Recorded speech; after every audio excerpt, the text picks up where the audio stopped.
What's up, everybody? This is Trey Biddy with HawgSports.com, HawgSports.com. It's time for your Arkansas versus Kent State primer. We're going to kind of put on this layer before we put the red paint on. Red paint that could be a bloodbath. Well, Arkansas needs the work. We're going to bring Curtis Wilkerson in. He's going to talk to us a little bit about what he's learned about this matchup. And, of course, we'll go over everything. We'll answer your questions as well. All that and more on today's episode of Hog Sports Live.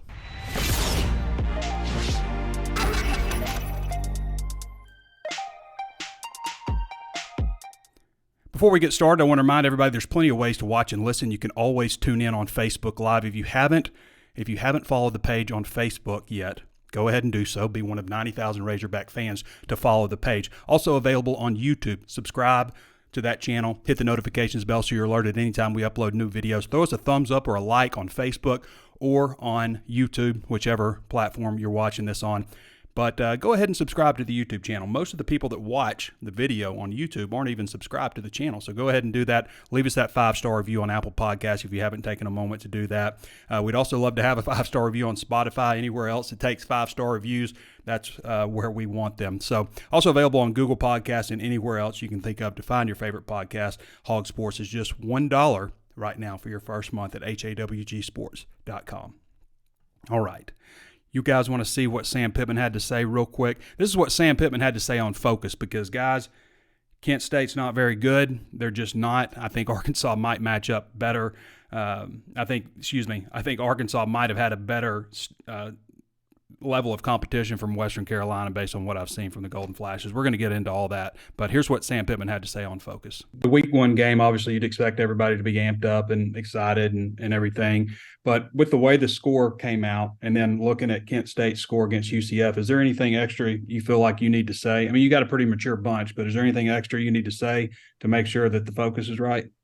Well, I talked to him about yesterday after practice. I mean, are we going to be a team that needs to be surprised? I mean, or, you know, if you just look at college football the first week and what happened, I mean, are we going to have to learn a lesson from us not playing our best ball, or are we just going to go play our best ball and play against ourselves and not worry about who we're, the opponent? I obviously know you're going to get amped up more against a name, whoever the name may be, school, somebody in the SEC than possibly you would against Western Carolina. I mean, I understand that.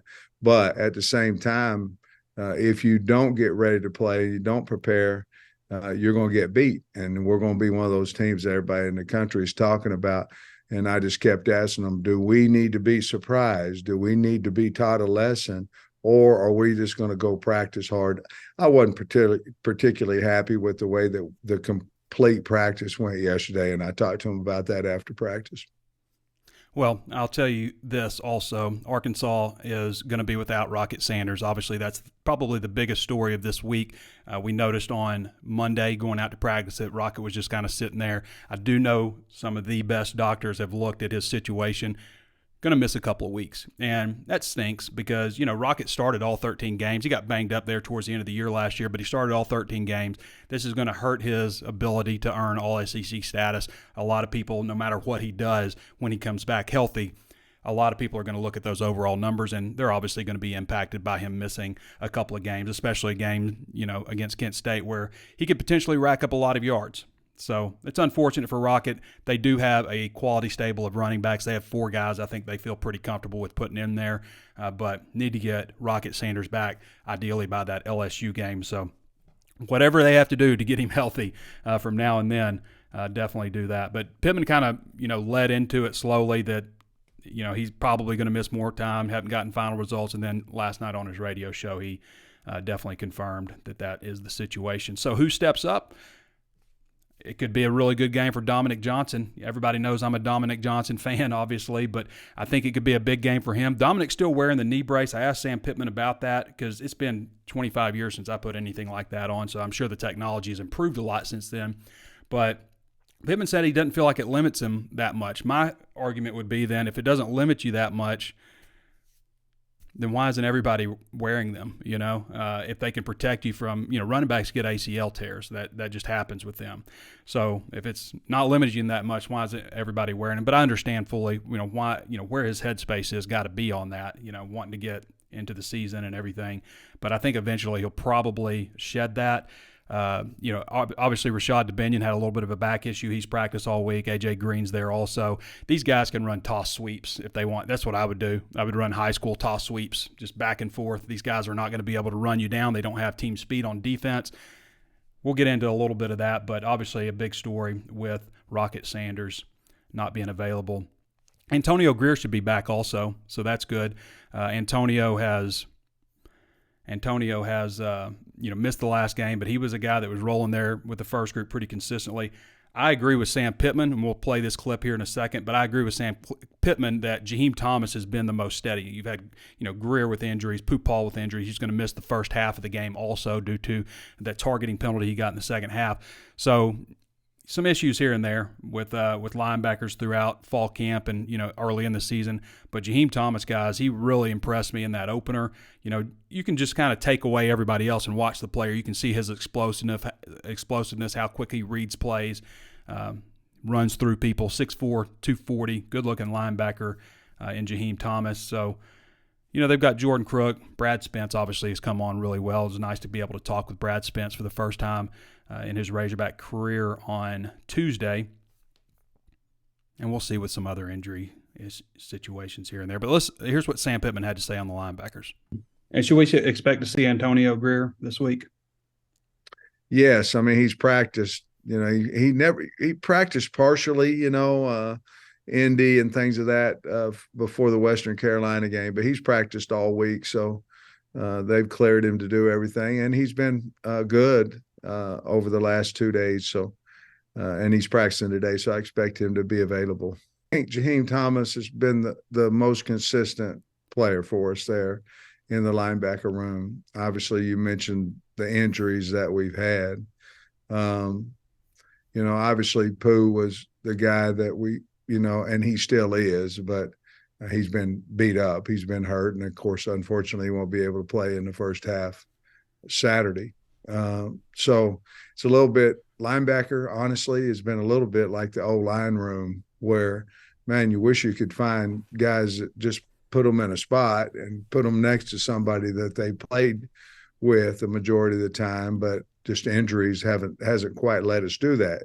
And the other part of that is that we found Spence. We've Crook's gotten a lot of reps, and with Greer coming back now, that should help us. That we'd feel good every bit about 5 guys, and I think in the long run it'll all help us. I would like to have 2 guys sitting out there side by side that's played, together, but I don't know if we'll be able to do that until maybe week 3 when Pooh gets off maybe the second half of Saturday's game.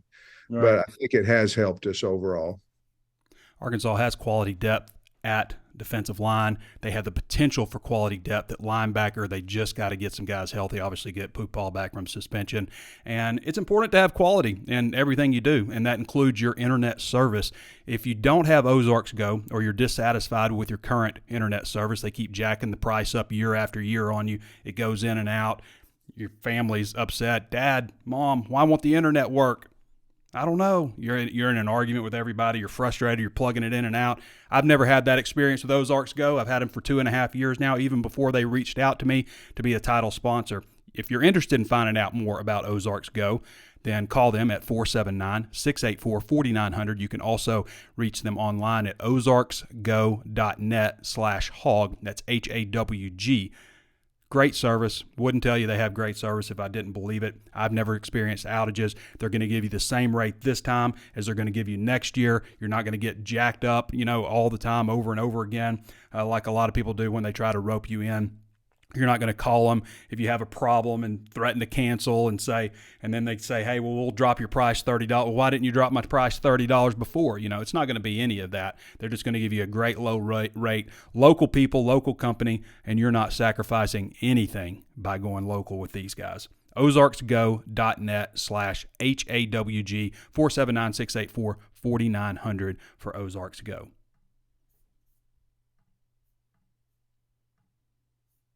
Newcomer report. A lot of guys got to play on Saturday, obviously. I thought Andrew Ellis did a nice job breaking this down. You can go to HawgSports.com and check out everything there. Breaks down the number of targets they had and all of those things, the number of snaps. A lot of this stuff from Pro Football Focus, helping put this stuff together. But I thought it was good to see so many new players out there last week, and we'll see it again this week, obviously, in addition to getting to see Antonio Greer for the first time at linebacker. Even got all the way down to some freshman defensive linemen in the game. I would expect to see more of that, guys. I mean, I just don't see a whole lot from this offense or defense in Kent State. And I've watched, I went through and watched the highlight plays of their game against UCF. I went back and started watching the game just in full, just to make sure I'm seeing what I need to see. Michael Alamo, I guess how you say it, 6'4", 225. Got good size. This guy was the third-team quarterback at Purdue. Okay, he played as a backup in the bowl game because the starter had opted out. So, I mean, that's kind of what you're relying on here if you're Kent State in the first year of Kenny Burns. You have a big turnover. You have a lot of players exiting the program, so that's definitely difficult to deal with in the first year. It's not the same, it's not the same. But, Michael Alamino, you got new targets at wide receiver. Nobody just jumps out. The running back, Garcia, I wouldn't say he's explosive. I want to go over, let's go over kind of what they have lost, okay? Let's go over what they lost. Where are we at here? There we go. All right. Got this all broken down for you. So the sad side of the transfer portal is programs like Kent State that are in the MAC, they're going through a coaching transition. They're just losing everybody. So what does that mean for them? That means losing their starting quarterback, Colin Schlee, so he can go be the third-team guy over at UCLA. Third team. It's losing a running back that put up 2,400 yards and 24 touchdowns the last 2 years combined to a conference rival in Ball State. It's losing your wide receivers to Penn State and West Virginia. It's losing your only three returning offensive linemen from a year ago, losing those three to Marshall and then two to Colorado. That's what the transfer portal means if you're a program like Kent State. It means losing your best players when you have a transition year. That's the sad side of things. Now, they brought some players in, but especially on the defensive side, you look at what they brought in, and, they brought in Devin Nicholson from Missouri. Devin Nicholson, I mean, here's what's covered up here. He had 13 tackles. Oh, great job. Missouri transfer, shining out. Played 70 snaps. According to Pro Football Focus, he graded at 31.3 on tackling. For perspective, Arkansas's best tackler was Jaden Johnson at 83.1. 23 Razorbacks had grades better than 31.3. Okay. When you look at the 8 guys that they brought in, they're bringing in players from West Virginia and Indiana and Virginia Tech and, programs like that. I think they even got a guy from Colorado. But only Nicholson, only 2 of them, actually played at the Power 5 level at their previous school. Only Nicholson is starting out of all the guys that they brought in. And that's kind of what they're reduced to. They're reduced to bringing in the third-team guy at Indiana and hope he's good enough to start for him. I feel sorry for Kenny Burns because of the situation that college football is now for a program like that. It's not like the SEC where Hugh Freeze can come in and bring in 22 transfers. Some of them are Power 5 starters. Some of them are, former 5-star recruits like Arkansas has done who, may be tired of waiting in line at an elite program. And others are reaching down to programs like Kent State and taking their best players. That's just kind of the way it is. Nobody from Power 5 who's doing well is dropping down a level, and going to Kent State in the Group of 5 level. My final thoughts on this game, just to sum it up, this is going to be a bloodbath in my opinion. They don't have a lot of speed on defense. They're pieced together. They got 5 new starters on the offensive line, including a true freshman center who's just going to be looking dead in the eye at Torian Carter and Eric Gregory, Keevy Rose, Anthony Booker, Cam Ball. There's 9 seniors on Arkansas's defensive line. Kent State has 5 one-game starters on their offensive line. Line's 37.5, by the way, according to the Bet Saracen app. 37.5. For other games that I was looking at it today, for other games on Bet Saracen, I noticed Louisville is 41.5 points favorites over over Murray State tonight. That game this Thursday, by the way, for anybody watching later. This is being recorded on Thursday. Kansas on Friday night is 3.5 point favorites over Brett Bielema and the Illinois Fighting Illini.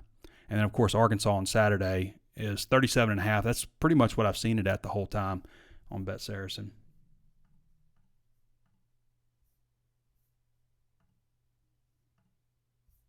You guys want to see what Curtis has to say? Curtis does Keys to Victory every week. Keys to Victory, not much to that this week. Arkansas, I'm giving them, ESPN gives them a 94.8% chance. I'm giving Arkansas a 99.99% chance of winning this game.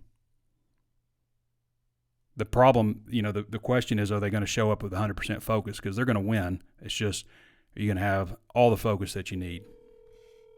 For those of you who don't follow Curtis, you can follow him at Kurt Wilkerson _ on Twitter. He is the HawgSports senior analyst. Curtis, how you doing, brother? I'm doing great, man. How are you? Just getting ready for what I think is going to be a bloodbath, Curtis. I mean, I'm just not seeing it with Kent State. I mean, it's great Arkansas gets another kind of warm-up game before hitting this, 5-game stretch here that's going to be tough. But, man, these guys have a lot of work to do. Yeah, that's a good way to put it. I mean, there's no reason here, in my opinion, that Arkansas shouldn't be able to just kind of name the score in this game. And I don't know. I mean, no disrespect to Kent State. I like Kenny Burns. I mean, they were gutted in the offseason. There's so many new faces. It's just going to take time for them to get that thing going. And I think they know that. And Sam Pittman knows that too. And he probably knows that those guys have seen their week 1 score. And that's probably why he's been preaching so much this week about, Arkansas focusing, obviously preparing for the opponent, but focusing on themselves and being the best version of themselves, regardless of who they're playing, because they're going to need to find that motivation to get up for this one. And you want to avoid, sloppiness or casual play, because it's all about getting better and building momentum, because things are going to get real here for them pretty quick. Absolutely. Matt Johnson's their offensive coordinator. I don't know how much you've looked into that, but he was a grad assistant at Kent State in 2018, eventually landed the running back job, I think maybe in 2020. And then, he's a running backs coach, and now they elevated him. They kept him on staff, but elevated him from running backs coach to quarterbacks coach and offensive coordinator. He called his first game on Saturday also. I mean, there's just so much new with this team. I mentioned the 5 offensive linemen are all for 1-game starters. Let's look at your 5 keys to victory. You obviously, it's going to be the same pretty much week to week. We always kind of do that. Let's see. You got your question. You got your 5 burning. We'll get to your 5 burning questions here, but it's always penalties, turnovers, special teams, injuries, and your 5th one this time, which we always do different, but we always keep the same 4. But the 5th one is skip the surprise. What do you mean by that, Curtis? Yeah, that kind of goes back to what we were talking about just a minute ago, and I thought it was just a really an interesting comment from Sam Pittman yesterday, where he said, essentially that he talked to the guys after practice, and he said, are we going to be a team that needs to be surprised, and he's talking about looking around college football after the first week and, seeing some of maybe the upsets that happen. And just talking about Arkansas not being that team, are they going to have to learn a lesson from not playing a good game, or are they just going to play their best ball, and worry about themselves as opposed to the opponent? So I think he's kind of challenging his guys to get motivated and get ready to play and put their best foot forward.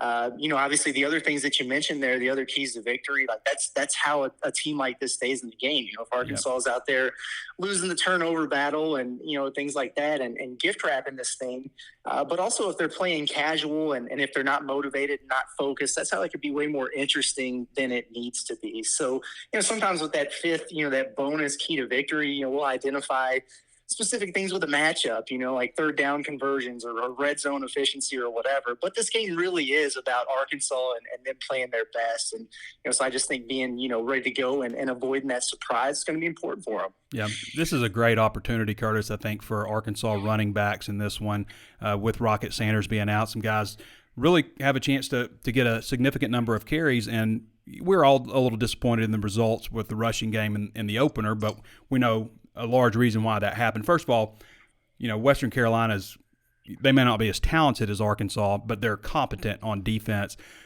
Kent State they're pieced together so much on defense. They allowed 389 rushing yards, 8.5 yards a carry. I'm not sure if they loaded the box with 10 if they could stop Arkansas running the ball. Yeah, that's very true.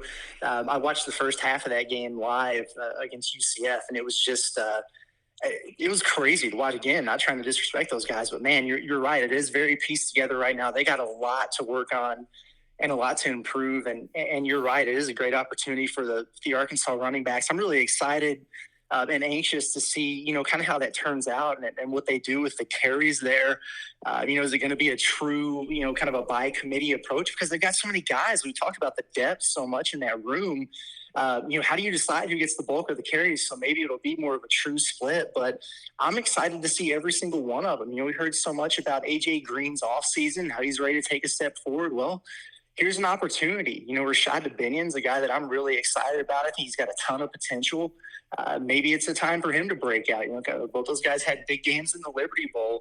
But, man, Dominique Johnson was the starter in the same group of running backs a couple years ago. He's healthy. You'd love to see him get going. And I don't know about you, but, Isaiah Augustave, his first action there last week, again, I know it's against Western Carolina, but he looks like he's got a little bit of dog in him. So I was impressed with his carries, too. Maybe he'll get a little bit more. But, yeah, they've got a lot of talent back there. It's going to be interesting to see. Yeah, they could use a better push from the offensive line that they got last week. Again, Western Carolina did some things that hindered that, but Sam Pittman also talked about some technique issues, some things that they need to focus on a little bit more. But one guy we haven't talked about getting back is Brady Latham. It'll be interesting to see, how things look on the offense. Does Devon Manuel slide back into the starting spot at left tackle? They go with Brady Latham, obviously, at left. They have, Joshua Braun back over at right guard. How much of an impact do you think that'll make? And do you think this is going to be like a motivational thing for them after the way things went last week? Yeah, I absolutely do. I think they probably feel challenged by it. They've been so good running the football the last couple of years here, and I think they expected, probably to go in there and just kind of maul and have their way with Western Carolina. And, regardless of what the things they were doing to kind of stop that, it still was a little bit underwhelming, right? And so I think they're definitely going to be motivated by it. I think getting Brady Latham back is huge. He's one of their best, if not the best offensive lineman that they have. And then I think you bring up a good point. It just kind of bounces everything out because they've got a lot of talent there, but it was shuffled around in a way that, maybe we haven't seen a ton throughout the preseason. When you're breaking in, a bunch of, new guys in there, that cohesiveness, continuity, all that stuff is really important. So, you slide Latham back in there, you get Braun back over to the side that, he's probably most comfortable with.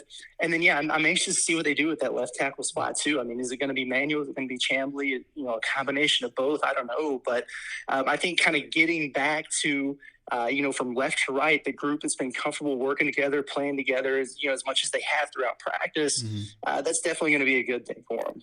Arkansas might have blitzed 2 times last game, maybe twice. They just brought 4 the whole time. I didn't see any twist, any kind of stunting, or anything by the defensive line. But they only had 2 sacks, which is fine. It's not, awful. But you think we're going to see a little bit more out of these guys? We talked about the freshman center. Staring down 9 seniors for Arkansas. He's going to get a look at all of them, throughout the game. What do you think about the defensive line? Yeah, that's it's one thing, I think, to have 5 brand new starters across the offensive line. It's another to have, a couple of those guys that are only slightly bigger than me, over there. So, it's going to be a daunting task there for Kent State. And I think kind of the same thing with the offensive line, maybe being a little bit motivated. Again, even though Western Carolina, some of that was because of their quick passing game, getting the ball out quick and, his game plan specific and things of that nature. But I do think that Arkansas could flash more there. Where was Trajan Jeffcoat? I want to see what he's got going on. And I just think it's a good opportunity for those guys to really kind of impose their will. They did really good stuff in the run. But maybe getting back there to the quarterback a little bit more. And I don't know that they have to be any more exotic or any more aggressive in terms of bringing the heat. I think you just kind of line up against those guys and let them pin their ears back a little bit more and get back to the quarterback. They shouldn't have a problem doing it. But I do think it'll be a better showing for them. I'd be surprised and maybe a little disappointed if it wasn't. Yeah, well, Kent State used play action in their last game 56.8%, so not exactly a quick passing game. 0 of 8 on passes 20 yards or more, 2 of 4 on 2 of 4 on passes 10 to 19 yards, and then 10 of 18 on passes 0 to 9 yards. So a lot of short stuff, but also, a decent amount of play action for them. What do you think Arkansas secondary can do against? I mean, they forced five turnovers in the last game? Yeah, and 4 of them were just by the secondary. You think they can build on that with another strong performance? Yeah, I think so. I hope so. You'd like to see it. It's, coming into the season, that was one of the question marks. It's like, okay, offensively, you got all these new receivers and tight ends. Who's going to emerge as the weapons there? I feel really comfortable with what they've got going on that side. Defensively, the secondary was pretty solid. It was way better than some of the performances we saw last year, and you feel pretty good about it. But just given how bad some of those struggles were, I just like to see him double down on it. If you start stacking games, building momentum, getting those reps and the confidence, that's something they can kind of carry over because, again, it is going to start getting real here after this week. So, I think if they go out and have another good performance, they got to be feeling pretty good about themselves going into that BYU game. And I'm just anxious to see what they do. I thought it was pretty interesting the way they used Hudson Clark. He was kind of like the super sub. He's like the sixth man on a basketball team. You just kind of, you just kind of throw him out there in the position, and he can give you a ton of good quality reps. And so, do you continue to utilize him like that? Do you start him because he's been playing so well? I don't know, but I think they've got some really good pieces there. Guys like Singletary, Braxton, other guys like that. The more reps they get, the more experience they get in games, the more that confidence is going to build and the better off they're going to be for us. So, it's just a good opportunity for those guys to continue to grow. Okay, your pick for newcomer to stand out. You had Brad Spence, Davion Dozier, T.J. Metcalf all had huge plays on Saturday. Who do you think it's going to be this time? And you want to give us a final score prediction? Yeah, for sure. I did think about that. Going into the game, I was thinking about maybe those true freshmen, but they've got some maybe some transfer newcomers that you thought would be big-time producers for them that maybe we didn't see so much in that game. So, Sam Pittman has mentioned Tyrone Broden there at wide receiver, big 6'7" target, is a guy that they really want to get going, that they think they can get more out of.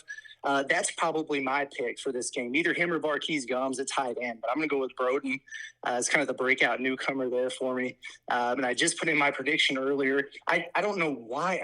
Why did I change my mind last week? I don't know, but I shouldn't have done that, and it wound up burning me on my picks. I'm not doing it this time. I've got Arkansas 52-10. I think they could name their score, and it could be worse than that if they wanted it to be. But I like them to win and cover. Yeah, I'm right there. 58-14. I think I went with maybe some kind of mess up because they didn't really have a whole lot of them last week that maybe cost them a touchdown or something like that. All right, Curtis. Appreciate you, man. We'll see you on Saturday. Yeah, always. All right, brother. Sounds good. Looking forward to it. All right, everybody. That's Kurt Wilkerson. Again, you can follow him at KurtWilkerson _ HawgSports senior analyst, does a lot of great content for us. Basketball, just about everything. Does a great job. Okay, where we want to go? Got our keys to victory. We can get to some questions now if you guys want. I want to remind you real quick, though, Ozarks Go. Ozarks Go offers multi-bit internet, which is like 2,500 megabits per second, which is instant. Like if I'm surfing around on YouTube, it just immediate. There's like not even a fraction of a lag. You're not going to have a problem with bandwidth. You got a big family. You got people that do a lot of stuff on the internet or stream in 1080p like I do. Then you're going to really want the multi-bit. Now, I've had Gigabit up until just recently. Gigabit's excellent also. For most people, like Gigabit is never going to give you a problem for most people out there. They offer several tiers at Ozarks Go. They're out in Rogers now. They're in Oklahoma, I believe, Missouri, If you get Ozarks Electric, you probably can have access to Ozarks Go. They are spreading farther and farther out. It's a local company. You're not going to miss anything with the bigger name internet service providers out there. I've had all of them in the past. Ozarks Go has easily been the best one. 100% uptime for me, as long as, they did let me know one time that they were going to have an outage. It was like 30 minutes at midnight. But aside from that, I have 100% uptime with Ozarks Go. You can reach them at 479-684-4900, ozarksgo.net/HAWG to find out more about our friends over at Ozarks Go. Questions? Who got a question? I mean, I'm sorry, guys. We'll get into more in-depth detail and stuff as we move forward. I think we covered this team pretty well just on what to expect. It's just not going to be that good a game. I think it's going to be a great environment in Razorback Stadium. You're going to watch some big plays on Saturday, but this team is just really outclassed. And Kent State's had some good football programs over the years. They're just going to have to build up through recruiting, get through this year, hope they bring in some better transfers next year. It's the reality of the rebuild on the group of 5 level. Adam Bailey says, let's go beat out of Kent State. He says 50-14. Josh Smith says, my favorite time of the year, Trey, and my Paramount Plus just kicked in for my promo. Bye, go Hogs. Yep. So for those of you who don't know, we offer a lot of great deals. Appreciate everybody signing up for the 50% off deal we just had. But we also, as a loyalty perk for those who stick around, once you come off that promo rate, we offer Paramount Plus for free. Paramount Plus and Showtime, commercial free. Paramount Plus and Showtime for free for a subscription that's basically $100 a year for HawgSports. You get HawgSports, Paramount Plus, Showtime for free. That's pretty solid. That is pretty solid. Paramount Plus got some great shows. So just another perk of signing up at HawgSports. You can sign up for $1, the dollar deal. Try it for 1 month, and then after that month rolls off, you go on the regular rate, and then you're eligible for Paramount Plus and Showtime, commercial free. Pretty solid deal. Josh Grubb says, hopefully we get some Dominic Johnson. I want to see the bruiser. You guys know I want to see Dominic Johnson. I love watching him run. He's just out of reach. I love that. He's, 240 pounds, and you just almost miss him. He swerves just enough out of the way. Love the way he runs. And as we saw on Saturday, he will plow your butt over. Landon Montgomery says, Nathan says this team wins 7 at best. Trey, I say we beat LSU and go 10-2 at medium. Who you got, Trey? Going on the road in the SEC, especially Death Valley, is always going to be tough. It just is. And so if LSU were coming to Little Rock this year, or Fayetteville, then I would be about Arkansas on that one. I mean, you can't ever. I'm not as confident as I am about Kent State, but I would be feeling Arkansas on that one. But going on the road in the SEC, first road game of the year, a lot of new faces. Finding your way around, figuring yourself out a little bit. All of those things can be a little bit tricky. But just because LSU lost to a top 5 team in Florida State doesn't mean they suck. They don't. They've got defensive linemen. They've got LSU recruits very well, and they've got a good quarterback. It's just they're not as good as Florida State. Hey, Trey, if you could make a documentary about any Razorback football season, what would it be? I mean, it probably would have been what they just did, the Resurgence one, which is coming out here soon. The premiere is tonight. The private screening is tonight.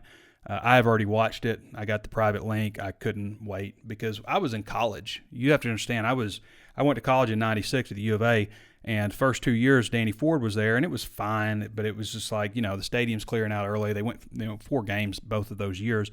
And then Houston Nutt came in, and I mean, you could feel it immediately. You could feel it immediately with Houston Nutt. And I'll say this, the impact that he made on that team would not have been as significant if they hadn't had Danny Ford before that. You got to have the sour to know how sweet the sweet is. And without such a contrasting style of coaching, I don't know that they would have been as appreciative and on board with Houston Nutt as if they didn't have Danny Ford. Danny Ford did a hell of a job bringing in athletes, too, because they brought some really good players in. So I would have to do the 98 one. I've said before I would have Forest City Joe narrating the series if it were me.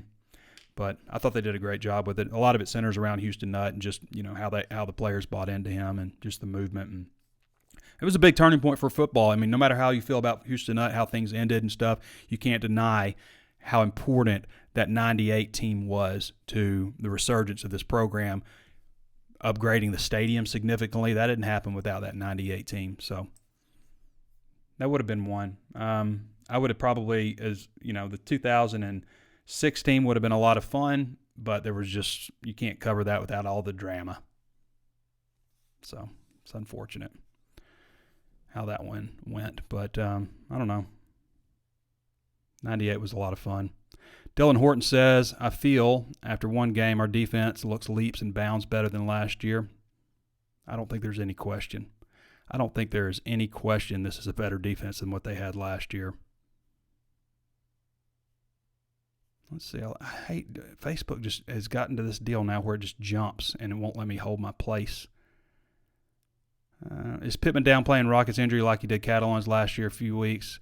Let's talk about knee injuries. So you can have a bruised knee. You can have a sprained knee, which is usually a meniscal issue.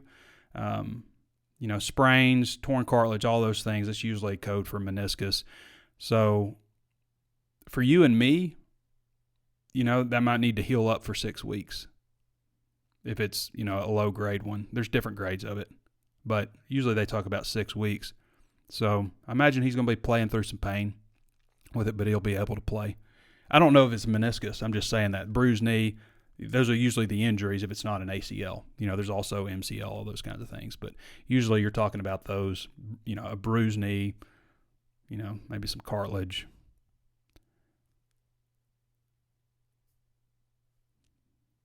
I noticed Kenny Guyton seems to be taking on a bigger role with Enos in the booth. Is he like the on-field general? To be honest with you, I didn't really notice what was going on with Kenny Guyton, but he's always seemed pretty active. Josh G says 6-6 win all trophy games, 6-6 beat Bama, which could Hog fans live with most? Trophy games. So you're talking about Texas A&M, LSU, Missouri. Those are your trophy games, right? That's all of them. Or beating Bama. I sure would like to end that Bama streak if they're just going to go 6-6. I guess, I don't know, take Bama. What are the other ones? You lose Ole Miss, you lose Mississippi State, Auburn. Have to wonder if Rocket's extra weight, even if all the muscle is too much stress for his knees to cut. He's not that much. He's not that much bigger than last year. He's down below 240. He's probably like 237. So, he's not that much bigger. But it is a lot of weight for a running back. I agree with you. Brian Malone says, "Do we make it out of last week's game healthy on defense?" Well, Pupal is not any more hurt. He was banged up though going in, but he's not. He's going to miss a half, obviously. I'm trying to think of anybody else that I might be. Oh, Quincy Rhodes looked like he might have banged his head. But, he was just getting kind of reserve minutes there at the end in the fourth quarter. I don't think anybody else. I don't think so. I want to see Broden have a big game on Saturday. I was impressed with Broden getting down the field on special teams. He made some nice plays on that punt team, like the first guy down. But they have made it pretty clear that they want to try to throw the ball to Tyrone Broden more. I would get the ball to Broden on like a jet sweep because that guy can really run. I'd love to see those big, long legs coming around that corner against Kent State, which doesn't have the team speed to get to him. Cole Trim says, am I the only one who's watching this? Yeah, I think that's probably significant to you, Cole. Adam Hall says, definitely don't expect defense to get fancy. No reason to show tricks against Kent, saving for a 4-game stretch. Yeah, I don't think you're going to see anything too dramatic. Logan Ray says, also like seeing our TEs have a big impact on the game Saturday. Yeah, I mean, that's another good question with Lucas. We saw him just a little bit. You know, he didn't have a big impact in the game, but they could be saving that, you know, so people don't get too overzealous defending him, because I do feel like when you talk about in key moments against key teams, 3rd and 8, Lucas is a guy they're really going to be looking at. The Dancing Bear, Dominic Johnson, is going to rush for 150 plus, according to Cole Trim. Logan Ray says Lucas, more catches, Gums, Washington. Not sure what you mean there. Kingsley says, I would love to see it. I really would love to see it. I really like how they're using him all over the backfield this year. Logan Ray says Augustus showed some flashes. Yeah, I like the way he came out. Ran pretty hard coming out of the gate. And Kingsley says, minus has, who'd be your prediction for Freshman of the Year award? Freshman of the Year minus has. Let's see. Let's see. Gerfard, I could see him moving into bigger role at some point. Quincy, could see that. Jalen Braxton is obviously a good candidate.